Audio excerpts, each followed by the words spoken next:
नमस्कार. महाराष्ट्र योजना कॉर्नरमध्ये आपल्या सर्वांचे स्वागत आहे.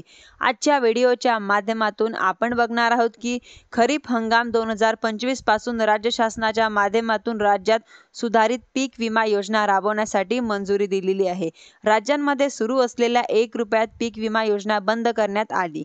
यांच्या अंतर्गत अनेक सारे बदल करून राज्य शासनाच्या माध्यमातून नवीन GR निर्गमित करून 2025 पासून 2026च्या या रब्बी हंगामापर्यंत ही योजना राबवण्यात मंजुरी दिलेली आहे. 2 पीक विमा कंपन्यांच्या माध्यमातून राज्यांमध्ये ही पीक विमा योजना राबवली जाणार आहे आणि या पीक विमा योजनेच्या अंतर्गत शेतकऱ्यांना पीक कापणीच्या अंतिम अहवालाच्या आधारे नुकसान भरपाई निश्चित करून पीक विमा दिला जाणार आहे.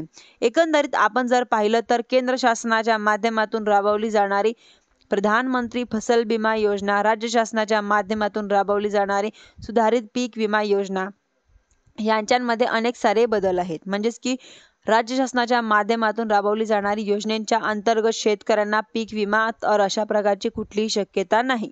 म्हणजेच की यांच्यासाठी शेतकऱ्यांच्या माध्यमातून मोठ्या प्रमाणात रोष व्यक्त करण्यात आलेला होता. हाच रोष आता लोकप्रतिनिधीच्या माध्यमातून या सध्या सुरू असलेल्या पावसाळा अधिवेशनामध्ये सुद्धा दाखवण्यात येत आहे.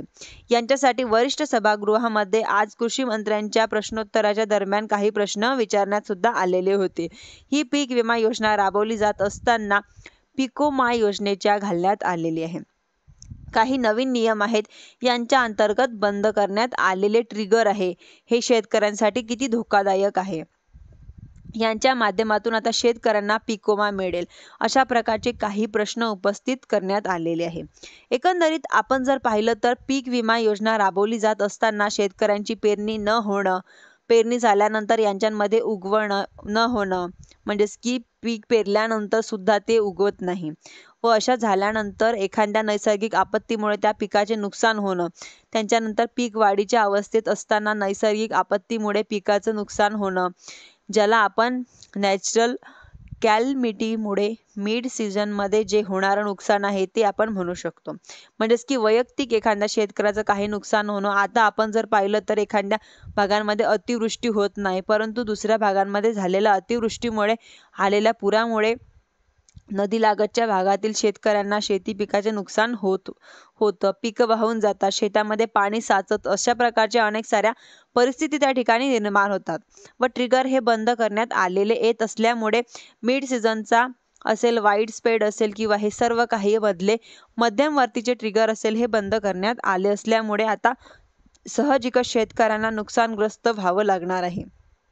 हाच विषय या ठिकाणी आता विधान परिषदेमध्ये लावून धरण्यात आलेला आहे. म्हणजेच की कृषी मंत्र्यांच्या यांच्या अंतर्गत संदर्भातील काही जॉब देखील विचारण्यात प्रश्न आलेले होते की शेतकऱ्यांना काय म्हणायचं, त्यांचा नशीब फुटका आहे की या प्रश्न विचाराचा GR हा निर्गमित झालेला हे माहीत नाही की GR काय म्हणजे कशा प्रकारे व निर्गमित झाला, यांच्या प्रकारे काय अटी शर्ती हेही माहीत नाही, अंतर्गत असणारे ट्रिगर काय हेही माहीत नाही. महत्त्वाचे असे प्रश्न आहेत की पिकोमा योजनेच्या अधिकृत अशी जी काही माहिती ती माहिती नाही सुद्धा अशा प्रकारे सांगितल्या जात आहे.